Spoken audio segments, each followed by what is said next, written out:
When I was 17, I got pregnant with my son, Nasiah. I was living with my aunt, and when I told her I was pregnant, she told me that I couldn't have a child and stay in her household. I got kicked out, so...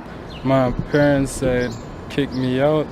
I was basically like, they set a restraining order on me, so I couldn't go 100 feet near my house. And like, some days I had to stay out the streets all night. Most of the time it isn't the youth's fault, the position they're put in. Like, I was an excellent kid. I went to school every day and I got good grades, excellent grades. I participated, I volunteered. But I still had a messed up life, you know what I'm saying? Like, it wasn't my fault. My mother was incarcerated in 2009. Me and my uncle got into a physical altercation due to his intoxication. And he put me out like 3 o'clock in the morning, no cell phone, nowhere to go, nothing to do. So I kind of like slept in the hallway, you know, for like a whole night. The toughest thing about being homeless is when your friends say, "Joy, can I come over?" I'm like, no. And I practically live in this fantasy world at school because there's no way I'll tell my friends, my teachers, or anyone that I interact with. That's pretty embarrassing for me when someone asks me, "Who do you go home with?" I'm going to fib and say, I go home to my uncle. I'm not going to tell them where I'm really going because it takes a bit of your dignity, not just your pride, not just, you know, your energy at the moment, but it takes away your energy, period, that you don't have a support system at home.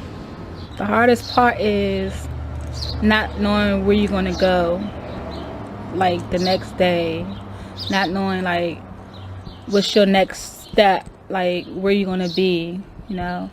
If you're going to someone else's house or you're going to a little area in the bush or wherever it is that you're going to go crash at for the night, you have to deal with everyone else's issues, and it's a spontaneous environment and you never know what's going to happen, and that gives you a really dreadful stress. And it's like when I'm at school, I try not to think about it, but when that bell rings and I know my activities are all over, I'm like, what am I about to walk into? I don't know. I'll find out when I get there. Sometimes I don't eat every day. Sometimes I don't really eat. Like, majority, basically, I only eat 1 meal per day. I only can eat breakfast sometimes, or maybe even lunch, but I always skip dinner. I knew a few people that, like, they end up on the streets and they end up or turn to violence because they didn't know what to do. They were just trying to make a quick buck to have a shelter over their head. If you out in the streets, you're gonna get in trouble. Like, you have nowhere to go, you're gonna go and do something stupid. Selling drugs and fighting, and if you sleeping on the streets, you gotta worry about somebody stealing your stuff, and it's just a lot of girls, prostitutes, and just unnecessary stuff that can be involved if they had somewhere to go. Sometimes it put fear because when you're out there, you could be like in the wrong area, and then it's like people start trying to pick on you and they will try to do a lot of stuff gang members do. They'll come at you. It's sad because a lot of the young men where I live at, they get locked up every winter, like because it's a guaranteed place to sleep, eat, shower, stuff like that.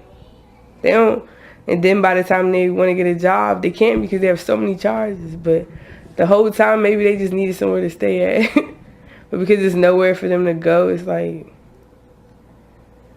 the type of decisions that you have to make to be able to lay your head somewhere. It's crazy.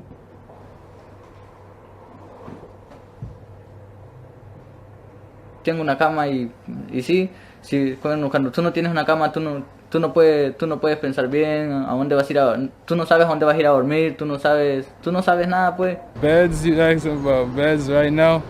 I can't tell the last time I slept on a bed. Like, for real, I've been with my friends, but I have to sleep on floors every day.